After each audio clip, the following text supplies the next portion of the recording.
Assalamu alaikum student. Now student, my topic is question है find the standard deviation and variance from the following data and these are ungrouped. ठीक है, ungrouped mean कि यहाँ पे आपके पास frequency नहीं होगी। आपको अनग्रुप्ड के अंदर बताना है कि कैसे आपने, तो ये मैंने थोड़ा सा डाटा लिखा है 562432152374 अनग्रुप्ड का लिखा है हमने। ठीक है, अब इसमें फ्रीक्वेंसी गिवन नहीं है, इट्स मीन कि इसमें हमें फ्रीक्वेंसी के साथ वाला स्टैंडर्ड ग्रुप का हम स्टैंडर्ड डेविएशन एंड वेरियस नहीं फाइंड करेंगे, बल्कि हम अनग्रुप का करेंगे। ठीक है, और उसके लिए सबसे पहले इस क्वेश्चन को आप स्टूडेंट लिखेंगे ये हॉरिजेंटल में ना, तो आप इसे टेबल बना के वर्टिकल शेप में लिखेंगे इस क्वेश्चन को। तो हम इसकी स्टार्ट करते हैं। इसका नाम आप रख देंगे एक्स 56243, जो वैल्यूज़ हैं ऊपर 562432152374। अब वैल्यूज़ देखें 1 2 3 4 5 6 7 8 9 10 11 12। ठीक है, और ये मैं काउंट करती हूँ 1 2 3 4 5 1 2 3 4 5 6 7 8 9 10 11 12। तो इसका मतलब है कि जो हमारे पास ये वैल्यूज़ है ना, ये n जो है वो है नंबर ऑफ़ वैल्यूज़ है ये आपके पास सम वाला कॉलम आ जाएगा ना। नंबर ऑफ़ वैल्यूज़ जो है ना वो है 12। मैंने स्टैंडर्ड डेविएशन का ना अनग्रुप के साथ पहले फार्मूला लिख लूँ ताकि मुझे पता चले कि मैंने कौन कौन से कॉलम जो हैं बनाने हैं। ठीक है, स्टैंडर्ड डेविएशन है, ये आपको नहीं पेपर में बताया जाएगा कि ये ग्रुप्ड है या अनग्रुप्ड है, आपने देखना है कि फ्रीक्वेंसी गिवन है या नहीं है। अच्छा, standard deviation is equal to summation into x minus x bar का square over n summation into x minus x bar का स्केयर ओवर एन। इसका मतलब है कि मेरे पास एन तो चलें ठीक है, नंबर ऑफ़ वैल्यूज़ आ गया। अब मुझे सबसे पहले एक्स बार निकालना होगा, फिर एक्स माइनस एक्स बार का स्केयर करती हूँ मैं, और फिर मैं उसको सॉल्व करूँगी। तो उसके लिए सबसे पहले ज़रूरत है मुझे समीशन एक्स को निकालने की, एक्स बार को निकालने की पहले ज़रूरत है, फिर मैं एक्स माइनस एक्स बार निकाल सकती हूँ। ठीक है, तो उसके लिए मैंने सबसे पहले क्या किया कि जो है ना स्टूडेंट, सबसे पहले मैंने इस सारे सम को ऐड किया है, इन सारी वैल्यूज़ को ऐड करती हूँ मैं। 5 + 6 5 + 6 प्लस 2 + 4 + 3 + 2 + 1 + 5 + 2 + 3 + 7 + 4। ठीक है, 44 आ गया। ठीक है, वैसे मैं रैंडमली ज़रा चेक कर लूँ कोई मिस्टेक नहीं हो गई हो। 10 हो गए, और ये 9 10 20 हो गया, और ये 30 हो गया, और 40 47 44 आ रहा है। और मेरा, चलिए जी अगेन कोई बात नहीं है, दोबारा से चेक कर लेते हैं। मेरा 47 आ रहा है। 5 + 6 + 2 + 4 + 3 + 2 + 1 + 5 +2 +3 +7 +4। जी अगेन 44 आया है। इसका मतलब है कि मैंने जो वर्बली तौर पे काउंटिंग कर रही थी ना, वो गलत थी। अच्छा, अब यहाँ पे 44 आ गया है और मैंने इस फार्मूले को यहाँ पर मीट करना है, तो मैंने सोचा है कि यहाँ पे हम पहले निकालते हैं एक्स बार। ठीक है, मीन निकालते हैं हम यहाँ पे। मीन भी हमारा अनग्रुप्ड के अंदर ही होगा।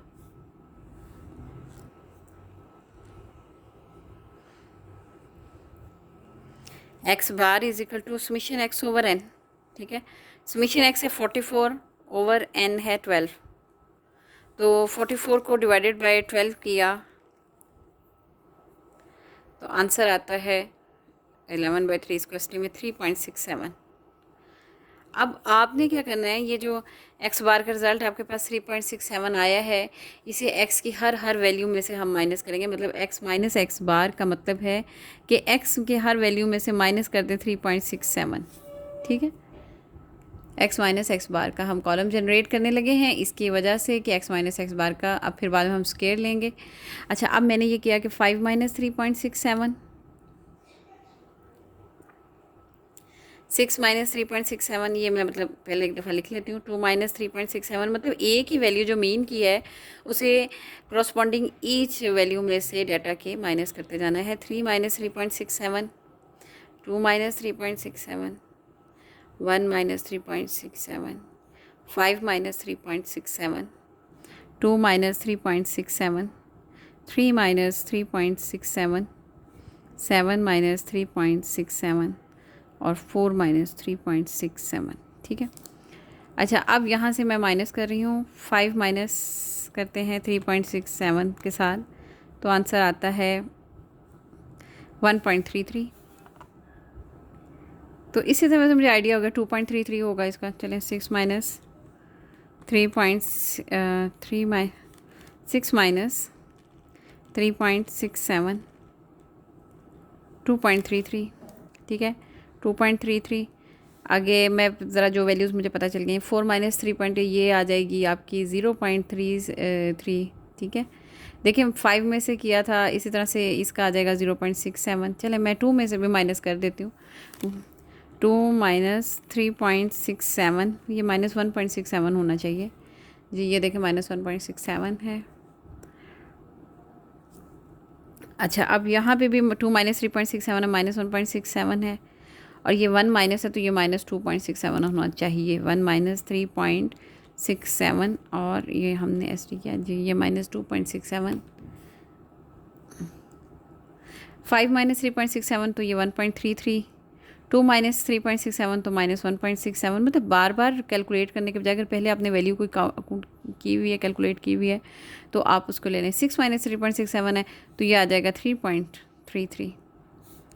ठीक है, 4 माइनस 3.67 तो ये 0.33। ठीक है, और जी अच्छा, छोटी वैल्यूज़ अगर है ना तो वो 0.67 को रिप्रेजेंट कर रही हैं। ठीक है, और अगर बड़ी वैल्यू है तो वो पॉइंट के बाद 0.33 बता रही हैं। चलें, ठीक है। अच्छा जी, अब हम नेक्स्ट वाला कॉलम करते हैं, x माइनस एक्स बार का स्केयर करते हैं। तो x माइनस एक्स बार का स्केयर 1.33 का स्केयर। ठीक है, क्रॉसपॉन्डिंग 2 पॉइंट, मतलब इस कॉलम का स्केयर करना है तो इसकी एक एक एलिमेंट जो है ना उसका आप स्केयर लेंगे। माइनस 1.67 का स्केयर, 0.33 का स्केयर, 0.67 का स्केयर, माइनस 1.67 का स्केयर, माइनस 2.67 का स्केयर, माइनस 1.67 का स्केयर और 0.67 का स्केयर और 3 पॉइंट कहाँ मिस्टेक हो गई है, 0.33.661 माइनस 2.1.33 यहाँ पे मिस्टेक है। 1.33 का स्केयर, माइनस 1.67 का स्केयर, 0.67 का स्केयर, 3.33 का स्केयर, 0.33 का स्केयर। ठीक है, ये चीज़ आ गई, सही है। अच्छा, अब मैं इसका स्केयर लेती हूँ। 1.33 का स्केयर की पावर 2 है, चलें स्केयर लेते हैं। 1.7677, 1.77। अब 1.33 जहाँ पे है ना वहाँ पे मैं 1.77 लिख देती हूँ, 1.77।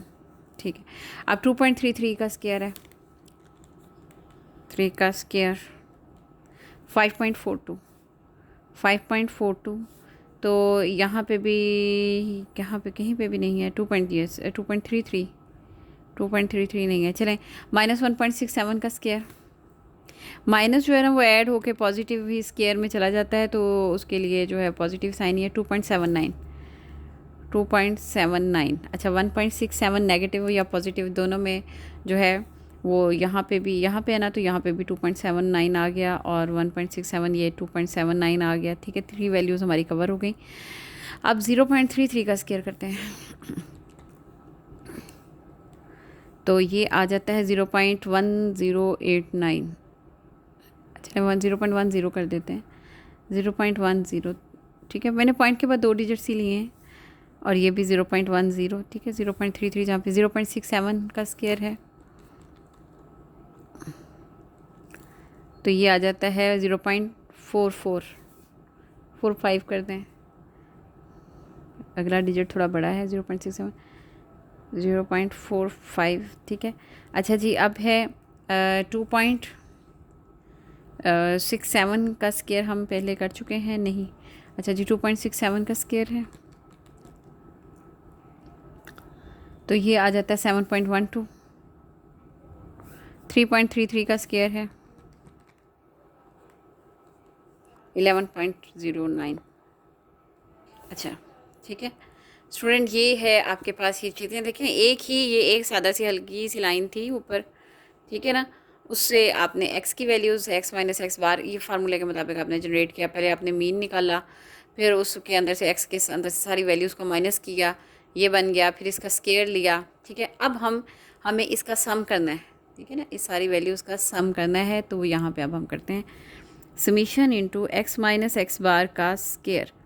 जो भी कॉलम है वो उसका सम का जगह पे ये आ गया। और अब हम इन सारी वैल्यूज़ को जो है ना ऐड करते हैं आपके सामने।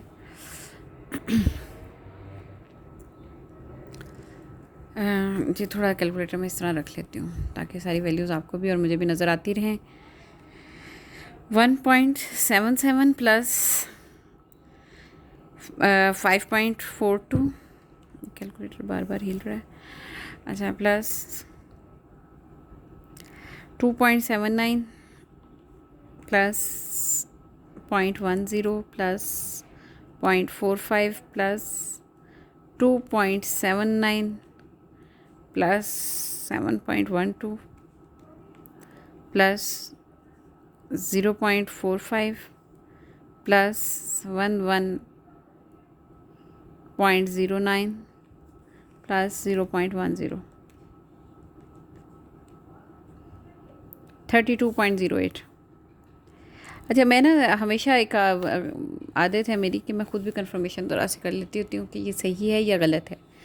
अब ये देखें, पॉइंट के पहले वाले वर्ड्स मैं देख रही हूँ, 1 5 6 8 9 10 11 और 18 11 12 19 21 21 30 एंड 1 32 और बाकी जितने भी पॉइंट के बाद वाले ये 1 2 नंबर तो देखें 32 है, ठीक है। मतलब आप रफली तौर पे आप सोच लें कि इतना का रिज़ल्ट आना चाहिए। लेकिन अगर आप मेरा यहाँ पे आंसर 40 आया होता तो फिर मुझे एकदम से होता कि यानी उस पॉइंट्स जो मैंने इग्नोर किए हैं उनका नंबर प्लस माइनस करके चलो 1 हो गया या 2 हो जाएंगे नंबर, ठीक है। तो इससे जो है थोड़ा सा आप उसको कंसिडर कर लेते हैं। अच्छा, अब स्टूडेंट यहाँ पे मैंने क्या किया कि फार्मूले के अंदर वैल्यूज़ पुट की। इसका है 32.08, इसका अंडर रूट भी है, सॉरी स्टूडेंट ये मैंने बताया नहीं है, ये स्क्वायर रूट भी है, ठीक है, ओवर 12 का स्क्वायर रूट, ठीक है। n जो है वो 12 है, तो इसको ही हमने डिवाइडेड बाय 12 किया तो इसका रिज़ल्ट आ जाता है 2.68। इसका हमने अंडर रूट ले लिया 1.63। इसे आप SD से डिनोट करते हैं, ठीक है। सिमिलरली वेरिएंस को जो है ना हम स्टैंडर्ड डेविएशन का SD से डिनोट करते हैं, तो वेरिएंस को VAR of x, variance of x, ठीक है। अच्छा, अब मैंने यहाँ पे ही ना सोचा है कि मैं इसी में बजाय इसके कि बार बार इतनी कैलकुलेशन की जाए, मैं ये समझ लें कि ये इसका पार्ट A था, तो मैं यहाँ पे ही इसका जो है ना पार्ट B भी जनरेट कर देती हूँ इसी में, क्योंकि कैलकुलेशन आपकी सेम है ना, तो ज़रूरत ही नहीं है कि आप उसको करें। तो वेरिएंस निकाल देते हैं, थोड़ा सा मैं इसे ऊपर कर दूँ जी। वैसे वेरिएंस मैं यहाँ पे भी निकाल सकती थी, हाँ जी स्टूडेंट, यहाँ पे चलें ऊपर कर देती हूँ, ठीक है। यहाँ पे वेरिएंस है, B पार्ट है इसका, ठीक है, और यहाँ पे हम वेरिएंस को निकाल देते हैं। वेरिएंस और जो है उसको हम VAR ऑफ x भी कहते हैं, तो ठीक है। तो ये इसको स्मॉल स्केयर से भी डिनोट करते हैं, ठीक है, इस तरह से भी लिख सकते हैं, VAR ऑफ x भी लिख सकते हैं। That is equal to summation x minus x bar का स्केयर ओवर n। इसमें और स्टैंडर्ड एविएशन में क्या फ़र्क है, उसमें अंडर रूट होता है और इसमें अंडर रूट नहीं होता, ठीक है। और इसमें बेस्ट जो है ना वो वेरिएंस होता है। वेरिएंस जो है ना वो सही डिजिट्स के अंदर काउंटिंग के अंदर आता है, जबकि अंडर रूट की वजह से स्टैंडर्ड एविएशन जो है, अच्छा वैसे स्टैंडर्ड एविएशन होता क्या है, x माइनस एक्स बार, ठीक है। इसका मतलब ये है कि ये एवरेज वाली वैल्यू माइनस कर दी जाए, ठीक है। अगर फ़र्ज़ करें कि यानी यहाँ से है कि एरर जो है वो कोशिश की जाए कि कितना निकल रहा है, ठीक है, एरर फाइंड आउट कर रहा है ना ये x माइनस एक्स बार, असल में इसका जो डिफरेंस है वो एरर फाइंड आउट कर रहा है कि मतलब मे भी मैंने किसी क्लास से कोई राय ली है और उसमें जो एवरेज है ना वो मैंने रिज़ल्ट ये दे दिया है, अब मैंने डिफरेंस चेक करना है, स्टूडेंट क्या कह रहे हैं, ठीक है, उसका जो डिफरेंस है निकलता जा रहा है वो उसका एरर कंसिडर हो रहा है। मेरी कोशिश होनी चाहिए x माइनस एक्स बार जो है ना एरर मिनिमाइजेशन ज़ीरो आना चाहिए, लेकिन वो आमतौर पे नहीं आता क्योंकि ह्यूमन बींग्स हैं, हर एक का डिफरेंट डिफरेंट राय होगी। तो वो जो राय क्लास की डिफरेंस आएगा ना, मतलब मैंने एक एवरेज सिलेक्शन कर लिया है कि ये वाली सिलेक्शन हुई हुई है, उस लाइन से जो डिफरेंस आ रहा होगा ना पॉजिटिव नेगेटिव में, उस सारे को जब आप सम करते हैं कि इसका क्या रिजल्ट आना चाहिए इस बात का, तो वो चीज़ आपकी ना स्टैंडर्ड डेविएशन कहलाती है, जिसमें कि आप कैलकुलेट करते हैं एरर को। ठीक है, difference between the real and the average value के साथ साथ आप उसको करते हैं। अच्छा, और जो अच्छा वेरिएंस है वो ज़रा सा एग्जैक्ट फिगर के अंदर रिज़ल्ट दे देता है अंडर रूट, जबकि स्टैंडर्ड डेविएशन जो है वो थोड़ा सा जो है पॉइंट्स में रिजल्ट की तरफ आता है, मतलब इसका रिजल्ट ज़्यादा एक्यूरेट माना जाता है। अच्छा अच्छा, अब यहाँ पे देखिएगा x माइनस एक्स बार का स्केयर है, तो आपने वही फार्मूला पुट कर दिया 32.08/12 और आपने इसको डिवाइड किया तो ये आ जाता है 2.68। अच्छा, अब आप ये नहीं कह सकते कि इसी के अंदर कहते हैं कि यहाँ इशारतन लगा के जी ये अंदर वाली जो चीज़ आई तो ये वेरिएंस है, इस तरह नहीं, वरना उसके मार्क्स अलहदा हैं, इसके अलहदा हैं, तो इसलिए आपको इन दोनों सेक्शंस को अलहदा अलहदा कैलकुलेट करना होगा। अच्छा, मैं एक दफ़ा ज़रा फुल पेपर के ऊपर ये क्वेश्चन रख दूँ और मैं आप लोगों को ना थोड़ा सा बता दूँ कि कैसे कैसे मैंने कराया था ये क्वेश्चन आपको। अच्छा चलें, ठीक है, आपको सामने नज़र आ रहा है स्टूडेंट? Okay, take care.